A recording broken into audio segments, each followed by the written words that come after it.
Actualmente presta sus servicios en la línea aérea Jet Airways en la India. Apasionado siempre por la aeronáutica, dirige sus esfuerzos al rescate y divulgación de la historia de la aviación mexicana, especializándose en los años pioneros. Su pasión le ha llevado a poseer una respetable colección privada de artículos relacionados como son paneles de instrumentos, atuendos de la época, libros y todo lo relacionado a esta afición. Ha escrito diferentes artículos para revistas tanto nacionales como internacionales. Actualmente tiene en preparación 3 libros. Dirige la página de internet mexicana aviationishistory.com. Don Oscar Fernando Ramírez Alvarado, esperamos su disertación.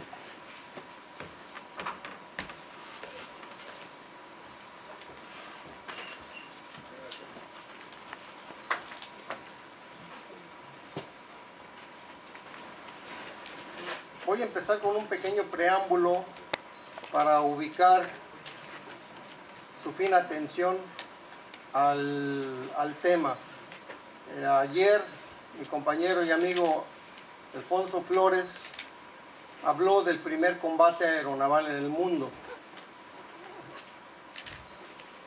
Para ubicarnos un poco en el tiempo,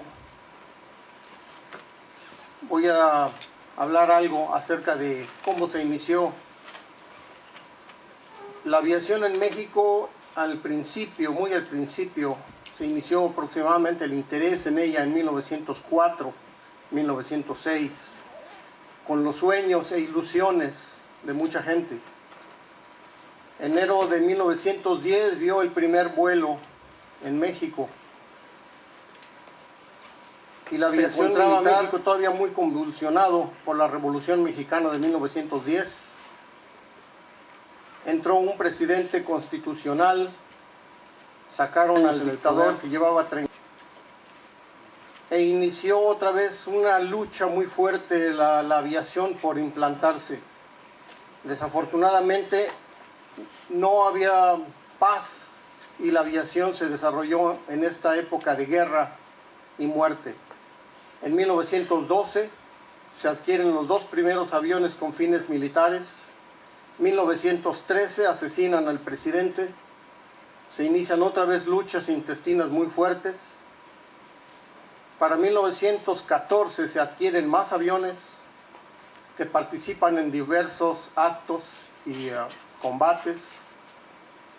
Y llegamos así a 1915, en donde el nuevo presidente le da un impulso y le da fuerza a la aviación militar. Y así es como llegamos a los talleres nacionales de construcciones aeronáuticas, que es el tema que voy a tratar.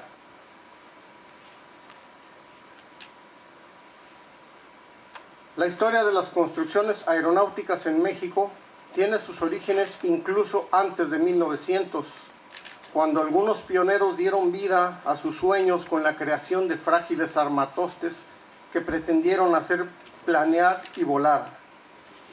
Para 1906 y 1908, algunos de esos pioneros, armados con algunos éxitos, ya tenían cimentados los conceptos que les ayudarían a aterrizar sus ilusiones. Sin embargo, la situación política estaba muy complicada, pues el pueblo ya estaba cansado del viejo sistema dictatorial dirigido por el general Porfirio Díaz. Dentro de ese ambiente de tensa calma y represiones continuas, la aviación propiamente dicha inició su ascenso. El 8 de enero de 1910 se realiza el primer vuelo en América Latina, cuando el rico deportista Albert Braniff despega en un avión de manufactura francesa Moisson de los llanos de Balbuena, dentro de las festividades del primer centenario de la independencia de México. La aviación ya se había iniciado anteriormente, pero este evento llegó para impulsar aún más a los pioneros que, por supuesto, sintieron que ellos también podrían lograrlo. Sobresalen los nombres de Juan Guillermo Villasana, Martín Mendía, los hermanos Juan Pablo y Eduardo Aldazoro. Otro evento que marcó fuertemente a la aviación en México lo fueron las primeras exhibiciones de la Moisant International Aviators, llevadas a cabo en febrero de 1911, mientras aún estaba en el poder el dictador Díaz. y posteriormente las de noviembre y diciembre de ese mismo año, siendo ya presidente de México Francisco I. Madero, quien había ascendido al poder gracias a las primeras elecciones democráticas.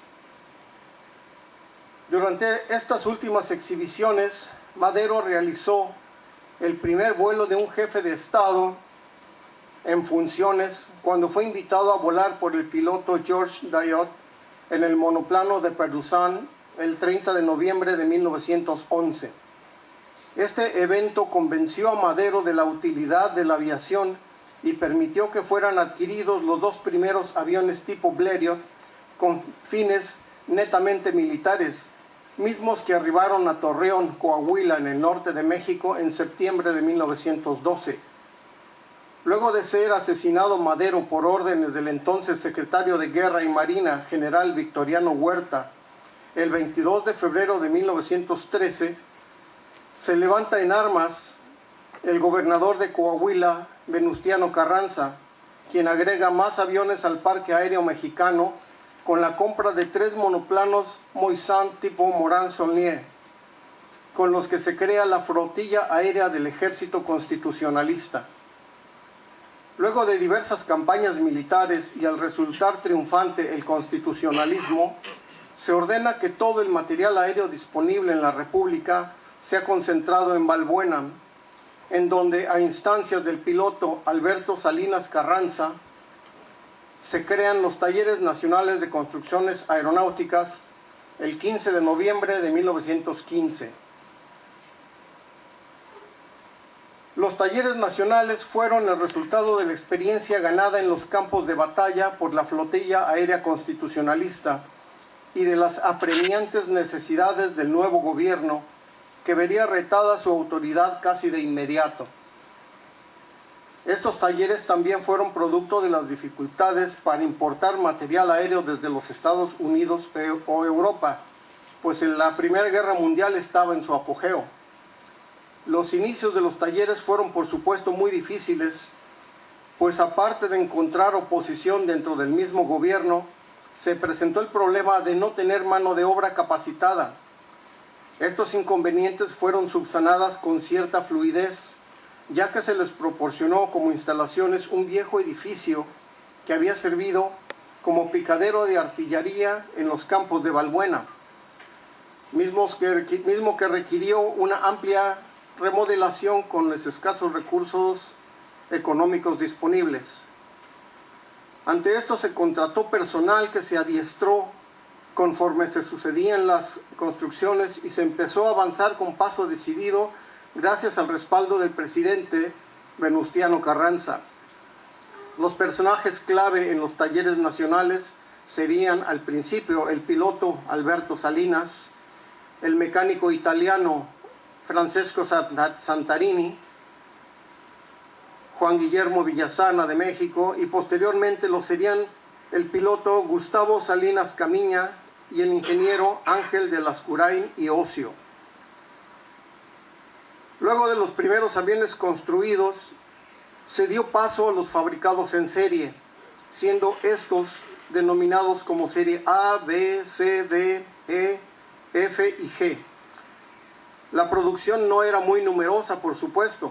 Sin embargo, de la serie A se produjeron 37 ejemplares con diferentes modificaciones, y de la serie H se produjeron 15 ejemplares. De las otras series su número fue variable, y la gran mayoría de ellos fueron utilizados en diversos hechos de armas. Con respecto a los motores, se inició con la construcción del motor radial fijo de 6 cilindros Astatl, que sería un desarrollo del italiano Anzani, que tenía las mismas características. Posteriormente se construyeron otros motores de 3 cilindros para los aviones de entrenamiento y aún otro de 10 cilindros llamado SS México.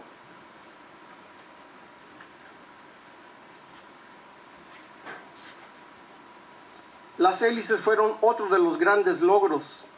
Durante los inicios se contaba solo con ejemplares europeas que no tenían un rendimiento satisfactorio al nivel de la Ciudad de México, 33 pies sobre el nivel del mar. por lo que se adoptó la llamada hélice Anáhuac, inventada por Villasana, la cual databa sus orígenes desde 1912. Esta fue construida igual en diversas versiones de hasta 4 palas y el desempeño fue realmente sobresaliente, de tal suerte que resultaron ser mejores que las extranjeras hasta bien entrado el año de 1918. Recientes investigaciones con túnel de viento del señor Hugo Díaz Amezcua, Centro de Investigación e Innovación en Ingeniería Aeronáutica de la Universidad Autónoma de Nuevo León, indican que eran mejores incluso que sus contemporáneas en Europa hasta 1917, desempeñándose en forma excelente posteriormente. Algunas de estas hélices fueron exportadas como obsequio a El Salvador. A la Argentina se mandaron 6 hélices, 3 al Aeroclub Argentino y 3 a la aviación militar. En Japón también se enviaron varias hélices. Se reportaron planes para exportar incluso hélices a España y Francia.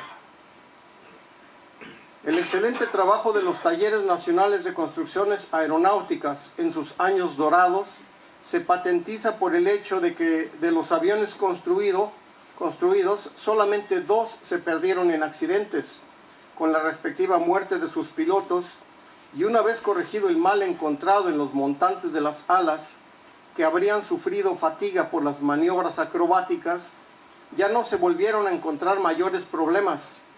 De esos aviones iniciales, uno se encontraba volando todavía en 1908.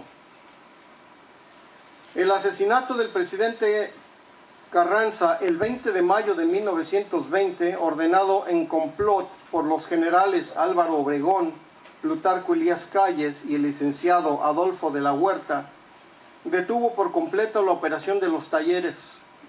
Posteriormente, reiniciados los trabajos ya en el poder Álvaro Obregón, se dedicaron más a hacer reconstrucciones de material extranjero que a construcciones originales mexicanas. A principios de los años 20 se volvió una vez más a las construcciones, al ser nombrado director de los talleres el ingeniero Ángel de Lascurain y Ocio el 1 de noviembre de 1921 y con el decidido apoyo del general Gustavo Salinas Carranza.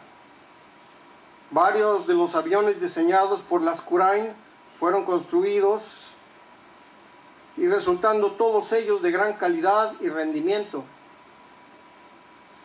Igualmente se construyeron íntegramente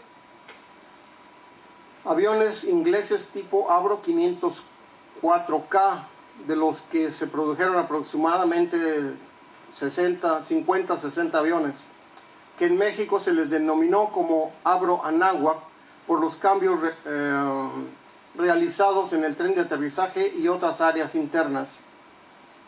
Desgraciadamente todo llega a su fin, y en este caso los talleres nacionales de construcciones aeronáuticas alcanzaron su clímax de excelencia y recibieron el pago ingrato de la política sucia.